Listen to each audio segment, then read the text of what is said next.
अस्सलाम वालेकुम, welcome to my channel. आज मैं आपके साथ अदाना कबाब की रेसिपी शेयर करने जा रही हूँ, जो आप रेस्टोरेंट में बाहर जाके खाते हैं बिल्कुल वही फ्लेवर वही टेस्ट आएगा।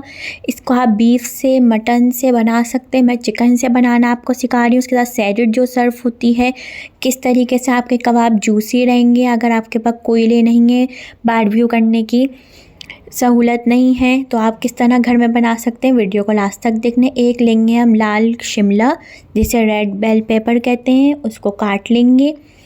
एक ग्राइंडर लेंगे, उसके अंदर प्याज डालेंगे। एक शिमला मिर्च डालेंगे, मीडियम साइज़ की मैंने लाल शिमला ली है। इसके अंदर शिमला मिर्च डालनी ज़रूरी है, इसी से ही आपका फ्लेवर आएगा।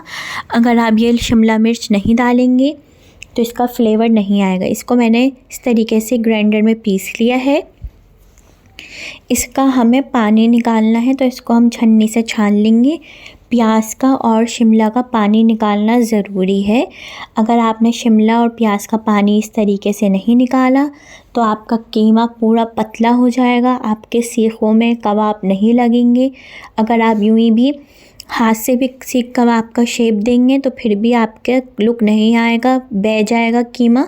इसका पानी निकालना ज़रूरी है। अब उसी ग्राइंडर के अंदर हम लेंगे गार्लिक, हरी मिर्ची, और उसको पीस के अलग रख लिया है। ये शिमला और प्याज है। मैंने लिया है 1 किलो चिकन का कीमा, जो आधा किलो सीने का है, आधा किलो लेग का है। दोनों का मिक्स लेना है कीमा हमें, जब भी आपके जूसी कबाब बनेंगे। अगर आपने सीने का कीमा ले लिया तो आपके कबाब ड्राई हो जाएंगे, और अगर आपने लेग का ले लिया तो आपके कबाब पूरे बह जाएंगे, बनेंगे नहीं। तो आधा किलो सीना, आधा किलो चेस्ट। ये सब मसाले ऐड करेंगे इसमें, ब्लैक पेपर, नमक, रेड चिली पाउडर। ये बहुत ज़बरदस्त कबाब बनते हैं। इसको आप बीफ से बना लें, चिकन से बना लें, मटन से बना लें, मर्ज़ी आपकी है। इसके अंदर पेपरिका जाएगा, धनिया पाउडर जाएगा। ये है सुमक, ये आपको बाज़ार में मिल जाता है। सुमक डालना इसके अंदर ज़रूरी है, इसी से ही आपका फ्लेवर आएगा। कुटी हुई लाल मिर्चें, जिसे चिली फ्लेक्स कहते हैं, और इसको अच्छी तरीके से हमें मिक्स करना है। जब भी आपका कबाब अच्छे बनेंगे, इसको आप मैरिनेट कर लें। आधा से 1 घंटा इसको छोड़ दें कीमे को, ताकि आपके ज़बरदस्त से कबाब बनेंगे। जब मैरिनेट हो जाएंगे तो आप इसको कोयलों पे भी सेक सकते हैं। अगर आपके पास कोयले हैं, सेकने की जगह है, तो आप इसके ऊपर कोयलों पे सेकें इसको।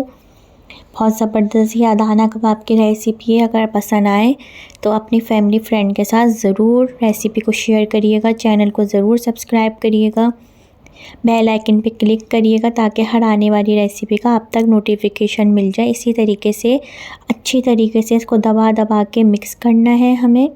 जब ये अच्छी तरीके से मिक्स हो जाएगा, फिर इसके अंदर लास्ट में हम डाल देंगे हरा धनिया, चॉप किया हुआ, बारीक कटा हुआ फ्रेश हरा धनिया जाएगा, और इसको भी डाल के अच्छी तरीके से हरा धनिया को भी मिक्स कर लेंगे। ट्राई करना है और मुझे बताना है कि आपको रेसिपी कैसी लगी। मैंने आपके साथ और भी बकरा ईद की स्पेशल रेसिपी शेयर करी हैं, आप चैनल पे देख सकते हैं जाके। अब आपके पास सीख हो या कोई भी चीज़ हो, उसको पहले आपको हल्का सा हाथ से ग्रीस करना है, घी से या तेल से, और उसके ऊपर आपको कबाब का लुक देना है। इसके अंदर सीख कबाब का लुक नहीं आएगा, इसके अंदर बनेंगे चौड़े चौड़े कबाब, पतले पतले कबाब नहीं बनेंगे। और इसके अंदर देख सकते हैं मैंने चौड़ी ली है कबाब की सीख, आपको भी इसी तरीके से ही लेनी है। और अगर आपको बारबेक्यू करना है तो आप इसको डायरेक्ट कोयलों पे सेक सकते हैं। अगर आपके पास बारबेक्यू नहीं करना तो इस तरीके से आप शेप देंगे कबाब का, और इसको निकाल लेंगे बाहर। और फिर उसके बाद हम फ्राई पैन में इसको सेकेंगे ज़बरदस्त सा। ये देखें, बाहर निकाल लिया इसको शेप देके। जैसे उसके बीच में कट होते हैं, इस तरीके से लगा देंगे इसके अंदर। इस बना के आप इसको रख लें। इसको आप फ्रीज़ भी कर सकते हैं, आगे मैं आपको बताऊंगी किस तरीके से आप इसको फ्रीज़ कर सकते हैं। इस तरीके से इसका लुक देना है, जैसे अदाना कबाब का लुक होता है। बना बना के आप इसको रख लें। इस सब बना के हम रख लेंगे। उसके बाद मैं आपको बताऊंगी किस तरीके से आप इसको फ्रीज़ कर सकते हैं। अब मैं बनाऊंगी इसके बाद इसकी सैलेड। 1 टमाटर लिया है, बीज निकाल के क्यूब्स में कटा हुआ। 1 ली है प्याज स्लाइस में कटी हुई। फिर इसके अंदर ताज़ा हरा धनिया जाएगा कटा हुआ। फिर इसके अंदर हम डाल देंगे नमक जाएगा और सुमक जाएगा, जो हमने अंदर कीमे के अंदर भी ऐड किया है।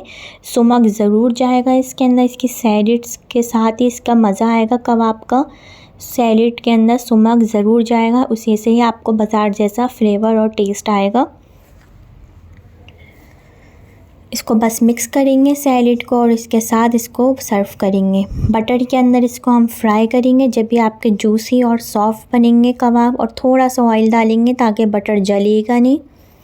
ऑयल डालना ज़रूर है बटर के साथ। इसको मेल्ट करेंगे बटर को और सिंगल लेयर में कबाब डाल के इसको फ्राई करेंगे। मीडियम फ्लेम पे इसको फ्राई करेंगे। लो फ्लेम पे अगर फ्राई करेंगे बहुत देर तक तो आपके कबाब ड्राई हो जाएंगे, जूसी नहीं रहेंगे। इसको मीडियम फ्लेम पे फ्राई करेंगे अच्छी तरीके से। जब आपको फ्रीज़ करने हो तो आप इसके अंदर हल्का हल्का इसको कलर दें और ठंडा करके आप इसको सिंगल लेयर में डब्बे के अंदर फ्रीज़ भी कर सकते हैं। ये आपको डालते ही चमचा नहीं चलाना, साइड चेंज नहीं करना, थोड़ी देर बाद इसका साइड चेंज करेंगे ताकि अच्छे से फ्राई हो जाएंगे। फिर इसको आप तंदूरी रोटी के साथ इसके ऊपर रख के आप सर्व करें, नान के ऊपर। आपको बिल्कुल बाज़ार जैसा ही फ्लेवर और टेस्ट आएगा। बस आपको ट्राई करना है और मुझे बताना है कि आपको कैसी लगी है रेसिपी। इसको फ्राई करेंगे, जब आपको सर्व करना है उसी वक्त ये फ्राई होगा। इसको हम निकाल लेंगे बाहर। देखिए कितने ज़बरदस्त से जूसी सॉफ्ट कबाब फ्राई हुए हैं। आपको इसी तरीके से बटर में ऑयल में ही फ्राई करने हैं जब भी आपका सॉफ्ट कबाब बनेंगे। ये देखिए हमने ये सब निकाल लेंगे इसी तरीके से, और एक नान लेंगे, तंदूरी रोटी लेंगे, उसके ऊपर रख के सर्व करेंगे जैसे सर्व किया जाता है इसके साथ, वैसे इसके साथ सर्व करेंगे। अगर आप चाहें तो इसके साथ कोई रायता भी सर्व कर सकते हैं। सैलेड तो हम सर्व कर रहे हैं, ज़रूर इसके साथ सैलेड सर्व करिएगा, इसी से ही इसका फ्लेवर आएगा कबाब का। सब रख देंगे इसके ऊपर हम, और ये साइड में जाएगी इसके साथ सैलेड। ज़बरदस्त सी आपका मेन्यू कंप्लीट है। देख सकते हैं आप कितना ज़बरदस्त कबाबों का लुक आया है।